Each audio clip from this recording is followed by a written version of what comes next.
Mas você tem o direito de saber. Mas acreditar é opcional. Mas quando acontecer algo do tipo, como eu venho falando aqui, você vai falar, poxa, uma vez lá o Carlos falou isso. E tá relativamente igual o que ele falou, então eu vou ficar atento. Mas pelo menos você tem o direito de saber. Você não precisa acreditar, mas direito de saber você tem. Por isso que eu tô falando aqui. Então o que eu vi nesses laboratórios e nesse propriamente dito é algo horrível. Soa ficção, soa a filmes de zumbi, séries como The Walking Dead, mas lá na vida real, que é o agora, a polícia estadunidense efetuou 14 disparos de armas que tem o seu projetil de impacto de perfuração como é a 9mm. E mesmo assim o indivíduo continuava mordendo aquela pessoa lá no chão. O vídeo está aí do YouTube para todo mundo ver e é antigo, né? Agora imagina se no lugar desse coronavírus fosse esse vírus. O que você faria? Mal dentro da tua casa você deve ter uma escopeta de pressão, de chumbinho. Se você for irregular, você tem um revólver, uma espingarda. Se você for bandido, você deve ter um fuzil. Se você for um policial, você tem a sua pistola funcional e sua arma particular.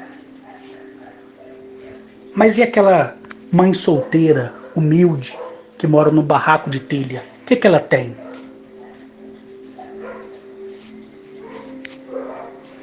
E aquela pessoa que não vai acreditar nisso e vai ser mordida na rua, o que é que ela tem? Se fosse agora, é onde eu me refiro. O que você faria? Me diz. Aí sim, você não ia ver imprensa, você ia ver realmente um cenário apocalíptico. E isso, com todos os meus erros, eu daria no mínimo 5 meses para o mundo estar uma merda. Porque a bactéria e a propriedade da proteína disseminada no alimento e no ar. De todo jeito você ia ser infectado. E uma mensagem subliminar maravilhosa é aquela da série The Walking Dead. Primeira temporada, capítulo 6. Onde eles chegam lá no Centro de Controle de Doenças. E o outro capítulo excepcional é na segunda temporada, no último capítulo, onde o Rick lá fala, todos nós estamos infectados. Que interessante, hein? Todos estão infectados, mas ninguém, na sua maioria, tem o comportamento. Mas só quando morre na série que a pessoa volta como zumbi. Esse vírus não é assim. Se você atirar no coração do sujeito, ele vai morrer. Se você quebrar um taco de beisebol na cabeça dele, ele vai morrer. Se você vier com um carro a 100 por hora, a 80 por hora e passar em cima dele, ele vai morrer. Ele não é um zumbi. Se você morrer por conta da infecção, você não vai ressuscitar como zumbi. Esse vírus, essa bactéria é diferente. Ela está viva enquanto você está vivo. Quando você morre, ela morre junto. Ela não é um vírus como dos filmes de ficção, que é necessário morrer para se voltar como um zumbi. E só morre se atirar na cabeça, não. Essa bactéria, ela só te apresenta um comportamento fora da sanidade mental. Comportamental da pessoa. a ponto de você criar essas sensações, que eu dei, por exemplo, usuário de entorpecente a nível do crack e da heroína, né? Que vai ter sempre aquela fissura de fumar uma pedra, de injetar uma droguinha. Essa bactéria não, vai te dar o quê? Necessidade de você comer carne. Eu vou arriscar dizer que se você for perseguido por uma pessoa dessa, se você jogar um frango morto, ele para comer o frango e deixa você embora. Estou dando aqui só um comparativo. Para você ver e testar a magnitude dessa bactéria. Aí você me pergunta, Carlos, seu doido varrido, fora isso aí que você contou, você já viu algo que é ainda pior do que isso? Sim. Pior. Que foi o exemplo que eu dei naquele áudio recente que eu fiz. Que eu falei que pandemia mesmo seria o colapso das pessoas mortas, onde eu falei que após a inspiração, você respirar e inspirar o vírus, aí no caso é vírus, não bactéria, no máximo em 72 horas você morre e não volta como zumbi, morre e por um período curto de tempo, de horas, questão de horas, você começa a entrar em decomposição. Vírus fortíssimo. Fortíssimo. Por que não lançaram ainda esse vírus fortíssimo? Porque homens e mulheres do espaço não permitem. Esse vírus que eu falei, que foi construído a partir da genética da proteína chamada zoster e da proteína NBVW,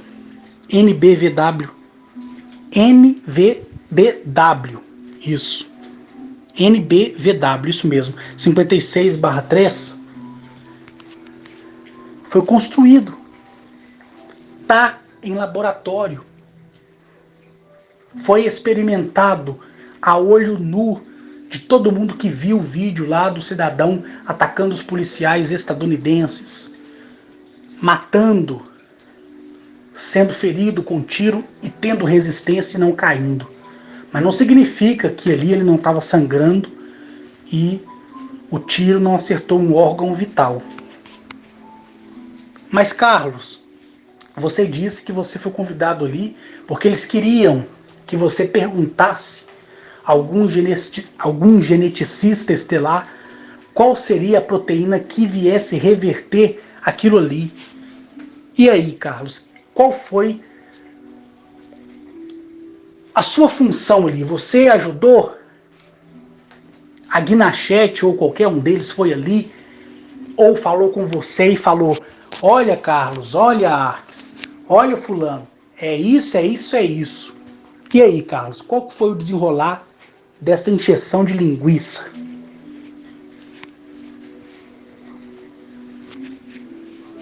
Eles me convidaram no intuito de ajudá-los,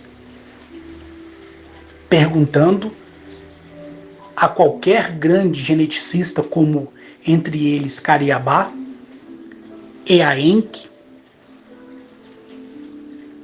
e outros tantos aí que eu nem mencionei para vocês. E qual foi a resposta? Eu pedi que eles me deixassem sozinho em uma sala. Eu fui levado para a sala, que na verdade não era uma sala, era um refeitório luxuosérrimo. Põe luxo nisso. Fui colocado ali naquele refeitório, ao meu pedido. Pedi a Guinachete que me ouvisse. Na mesma hora ela me respondeu. Ela não foi lá pessoalmente, mas tudo que estava ali começou a perder o sentido gravitacional. A matéria se tornou inerte e eles viram aquilo. E eles ouviram a voz de Agnachete no seu dialeto siriano. E quando eu saí do refeitório, não tinha um filha da puta que não estava com os olhos cheios de lágrimas. Porque eles ouviram a voz dessa mulher que tanto falo dela. Eles ouviram no material. E eles ficaram horrorizados. E viram que a voz dela muda todo o ambiente. Só a voz. Imagina presencialmente. Né? E eu falei, olha, Agnachete, há 16 dias e pouco atrás, eu estava no Brasil, senti vontade de vir cá, me conservei e me preservei de todos vocês o tempo todo, a não ser da minha visita diária, mas aqui estou nesse lugar, nesse estado, nesse lugar, e as pessoas aqui querem uma solução para reverter o que elas criaram. Então eu não preciso dizer para ti, Agnachete, tudo, porque tu está nos meus olhos e eu estou nos teus. Então tudo que eu ouço e vejo, tu está ciente. E eu também. Eu perguntei para ela o que eu posso fazer para ajudá-los.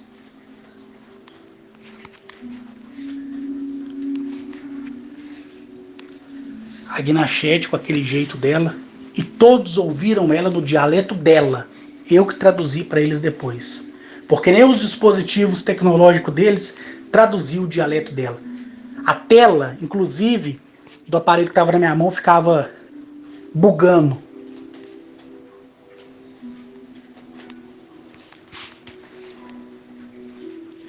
Eu lembro que ela disse para mim assim, Arques, foi tu que criou isso? Eu disse não. E ela disse, me pergunte. Na mesma hora eu entendi. Aí eu falei com ela assim, e tu, Agnachete, foi tu que criou isto? Ela disse, não. O que ela quis dizer com isso? Que eles não tinham responsabilidade nenhuma por nenhuma conduta conspirativa entre os próprios homens. Ou seja, o que foi criado é de cargo de responsabilidade daqueles que criaram.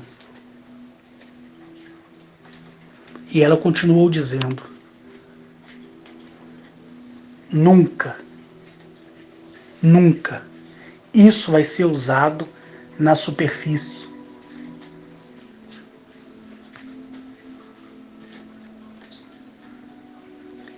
E o interessante é que todas aquelas pessoas que estavam ali, com aquele comportamento errôneo, que era um comportamento fora dos padrões humanos, onde o vírus, a bactéria estavam impregnados na pessoa, as pessoas que estavam inteiras, que tinham só se flagelado os seios, o antebraço, o ombro, a bochecha,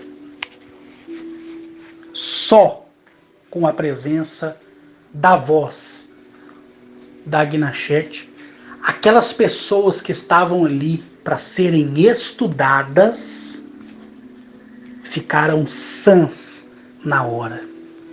E aquelas que estavam flageladas, sem braço, sem perna, da cintura para baixo, como eu havia dito, essas descansaram finalmente.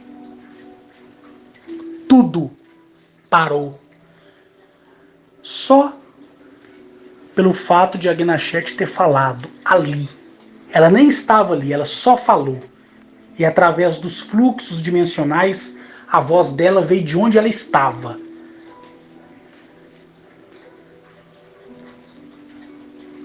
E aí o comportamento daquelas pessoas que estavam infectadas cessou e se tornaram pessoas comuns.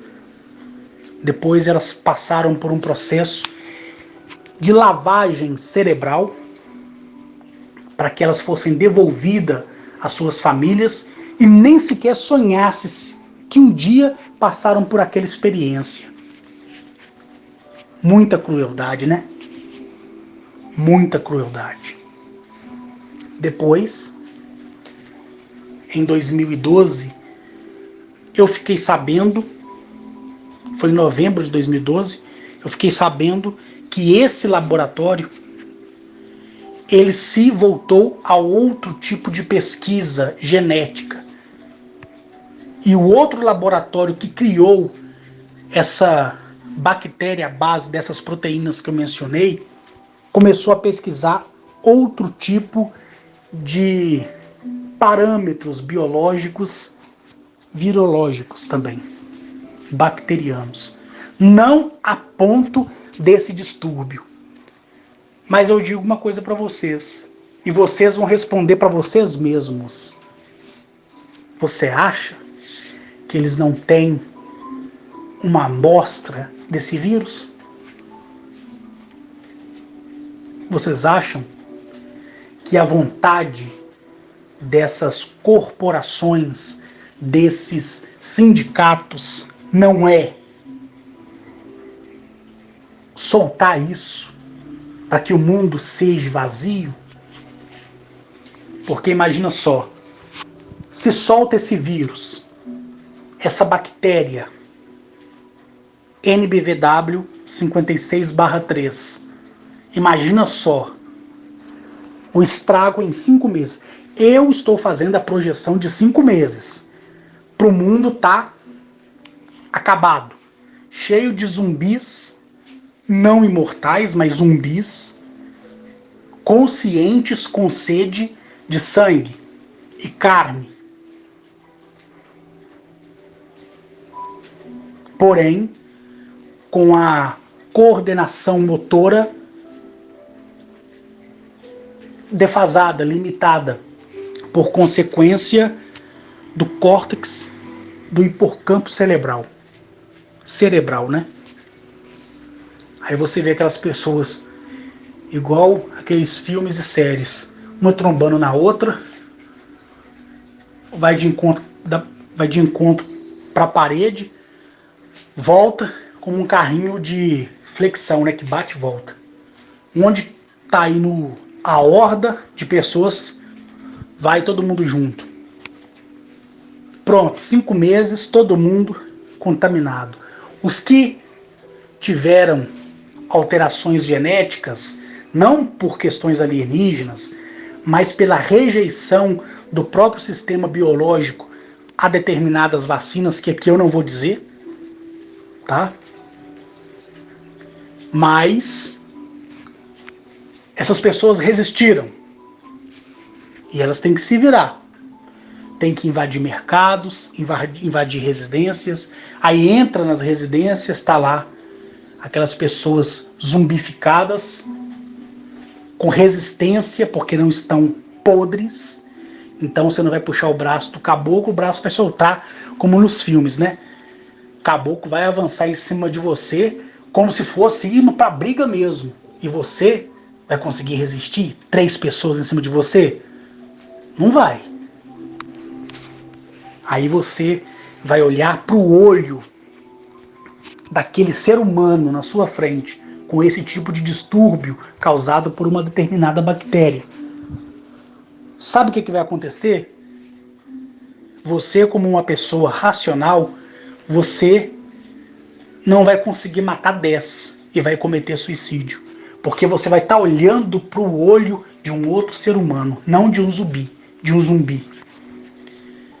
Seria o mesmo que você ir na Cracolândia de São Paulo e sair fuzilando todo mundo. Jamais você vai fazer isso, porque são seres humanos que estão ali, que têm um comportamento por consequência da fissura no crack. Já essas pessoas estão daquele jeito, não é por causa da droga lícita nem ilícita, mas é porque foram contaminadas de forma proposital. Então são seres humanos como você, porém com um distúrbio psicótico causado por uma bactéria a partir de uma proteína derivada. E aí? Você conseguiria matar quantos? Sabendo que são seres humanos que estão respirando, que tiveram sonhos como você, que foram felizes, infelizes, que tiveram problemas na vida como você. Como seria? Não são zumbis, não são mortos-vivos, estão vivos ali na sua frente, porém com vontade de te morder. Nem que seja um pedacinho. E aí? Como é que ficaria os zoológicos do mundo? Porque os animais também seriam contaminados. Os pássaros,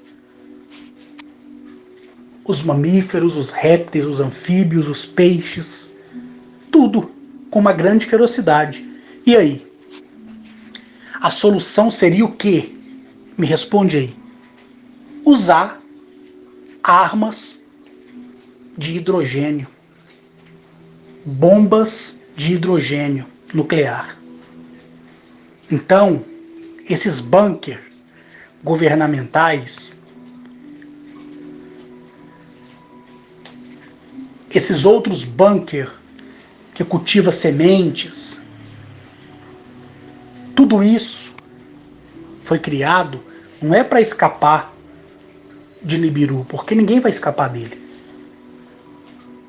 Não é para escapar da força da natureza, porque o bunker ele está construído ou dentro da rocha, ou por cima da rocha, ou debaixo dela. Mas se o planeta quiser mover tudo e jogar tudo para o alto, fica. Tudo é para o espaço. Quem pode ir contra a fúria da natureza? Ninguém. Mas aqueles que a respeitam não será devorado por ela. Não é verdade? Então, o bunker pode estar lá embaixo, que se o planeta quiser colocar ele para cima, vai jogar ele para cima.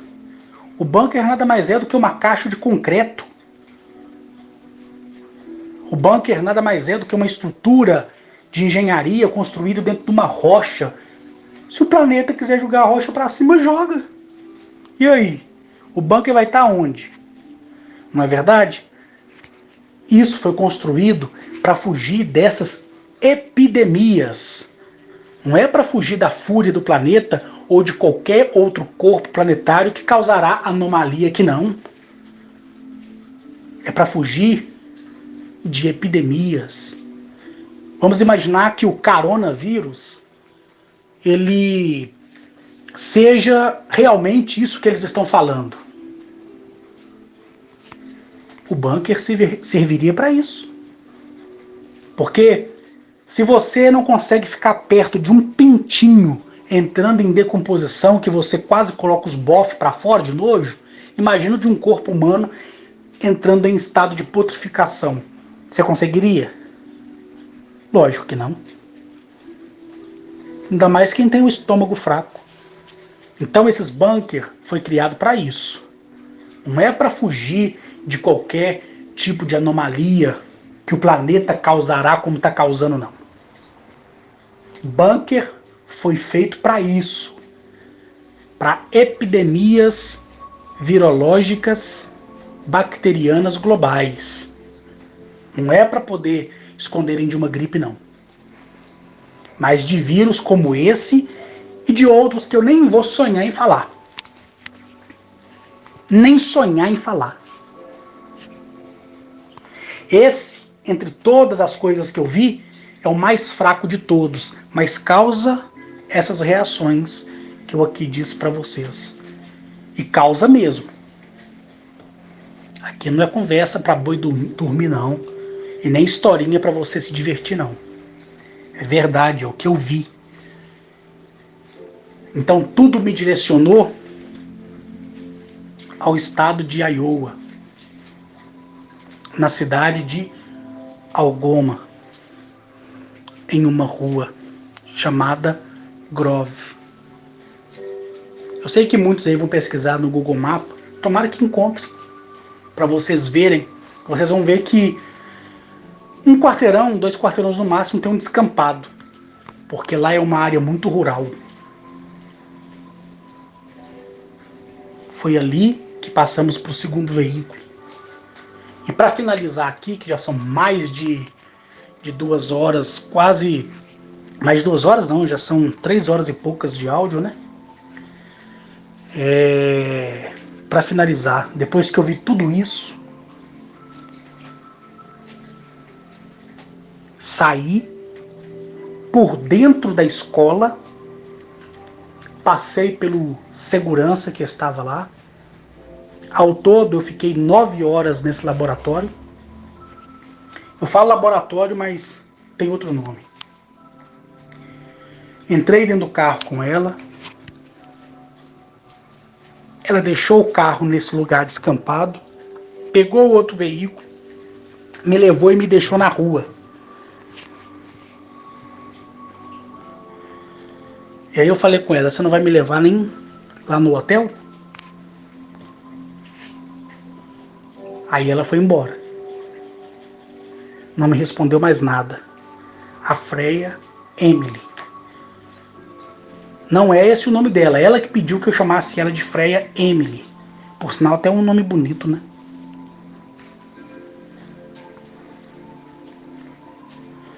Aí eu bati na casa de um cidadão, falei com ele que eu estava visitando a cidade, mas eu não sabia ligar para o táxi, mostrei para ele o cartão do taxista. O taxista que ganhou os $100, ele voltou, me pegou no lugar. O americano, né, o norte-americano, o estadunidense, ele é muito desconfiado, né? Mesmo assim, ele viu que eu era um brasileiro, ele me julgou como um coitadinho qualquer, como a maioria que me ouve no YouTube me julga, certo? E ali ele me conduziu pro hotel, fui lá, sinalizei lá pro recepcionista, ruivo, que eu tinha chegado. Ele deve ter deduzido, né? Deve que ele não conseguiu ficar na casa da gatinha, né? Não sabendo ele que eu estava num laboratório ali, debaixo dos pés de todo o estado de Iowa. Não é verdade? Ou seja, olhar para o rosto daquele recepcionista, para aquele taxista que ganhou de novo mais $100, ele ficou muito alegre, porque ele não estava acreditando que numa corrida tão pequena ele ganhou $200, né? E de volta.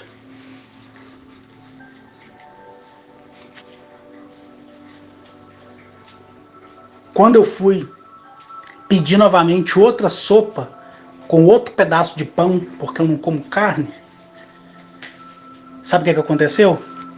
Eu olhei para aquelas outras pessoas que estavam vindo de Dakota do Norte, pessoas que estavam vindo de Wisconsin, pessoas que são caminhoneiros que levam madeira para baixo para cima, mercadoria para baixo para cima, parando ali naquele ponto, né, naquele ponto de apoio para lanchar, para se hospedar naqueles quartos de hotéis, que um deles eu estava. Ô lugarzinho gostoso, viu? Tudo rústico, tudo maravilhoso. Uma paz, um silêncio. Aí eu olhei para aquelas pessoas, como eu olho para cada pessoa no dia a dia, e eu ficava pensando, poxa,